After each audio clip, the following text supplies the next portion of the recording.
What a glorious day to sit down and read a chapter of Toriko. I stayed up all night just to read this chapter because I was looking forward to seeing what was going to happen this week, because Toriko, as always, is on point, and usually each chapter is pretty damn good. And so I was looking forward to seeing what this chapter is about, and I was not disappointed because there's quite a few things in this chapter that was pretty fucking ridiculous. So anyways, good morning, good afternoon, or good night, my fellow Chibits. Today, I'm here to bring you a manga chapter review of Toriko chapter 329.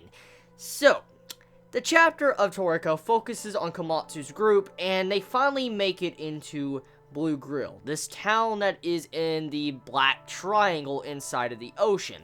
And from what we get to witness in this chapter, it's kind of like all our chefs that are journeying with, Komatsu, are showing off their individual skills, their different skills of how good they are as chefs, and seeing also how the chefs of Blue Grill actually work. For instance, to see the different skill assets of everybody else in Blue Grill. And we got to see quite a few things that was kind of crazy in this chapter when it came to the structure, to some reveals along with the different chefs. So, right off the bat, I want to dive into some of the ingredients. We come to see that the puffer well that we knew a long time ago in the earlier parts of Toriko that was kind of really hard for Komatsu and stuff, we get to see like an ancient ancestor of it that supposedly is prepped and ready to go on the store. And it just goes to show you how some of these chefs are to be skilled to do something like that, and it already puts the level of chef skills to be able to even have something like that when it comes to ingredients. But what was really crazy was getting to see some of these chefs. Like, one of the chefs had like these multiple hands popping out because he was moving so damn fast, and he was just frying up like 6 different pans, and his customer was nowhere around. Like, his customer was nowhere around him. Like, if you think about a restaurant or you think about a chef, usually someone's cooking up in the kitchen, and then you have like a window probably right in front of them, and they can pass their food to the person, and they get the food to their customer.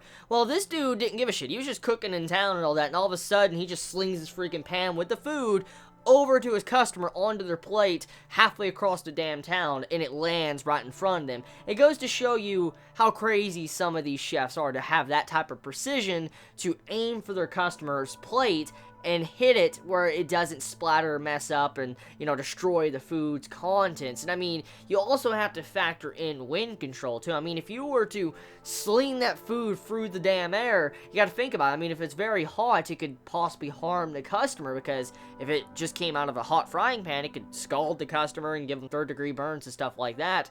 So you really have to think about it. I mean, it just goes to show you the skill of that one chef right there just to be able to do something like that. But what was really scary was getting to see a chef from a distance, way off in the distance, was able to cut up the king coral's like attachment, like that little piece of coral that, detached from king coral and went after Komatsu's group. Well, the thing was still chasing them in this chapter, and it came out of the water, and all of a sudden the chef from a fucking long distance cut the king coral's like part of its body into tiny little cubes, just cut it up, and it just fell to pieces. And what was crazy about this is this dude was way off in the distance. You have to be a very skilled chef to do that type of cutting against some form of ingredient that well, and that far away. So this dude is definitely a scary chef to be able to do something like that. And then eventually at the end of the chapter, the favor was returned, and our chefs were showing off their skills of being able to throw food from a far distance or cut up the king coral from a further distance. Just, we got to see a lot of these different examples throughout this entire chapter, and that's kind of what it was. Like, it was a setup chapter setting up to where our chefs were showing off their skills and what they're going to be able to accomplish throughout this entire arc. And that's kind of where the plot of this arc is slowly taking place. From what we find out, there's some form of organization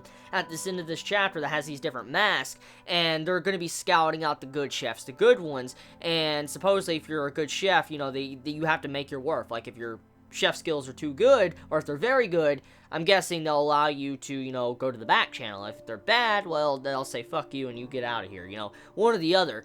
And so, oh yeah, we also get a little bit of hints at some form of plot that I think is going to be very vital to this arc. We come to find out, supposedly like 2 years ago, there was 3 humans that were taken to Blue Grill, and they were rescued. That supposedly, from what we found out, these like 3 humans were rescued. They were in danger, they were hurt, they got there back into Blue Grill, and they were saved. So I wonder you know, what happened exactly. I wonder what the full story is around that, but at the moment, though, I'm liking the way this arc is setting up. It's looking to be very fucking fun and enjoyable. I'm liking it. I'm liking the direction of it. I like the chapter. The artwork was really good. And so there's not really much more to talk about. So tell me your thoughts in the comments below. How'd you feel about this week's chapter of Toriko? Did you enjoy it? Did you hate it? How do you feel about all the events that happened? I love you all so much. Please be safe. Chibi out.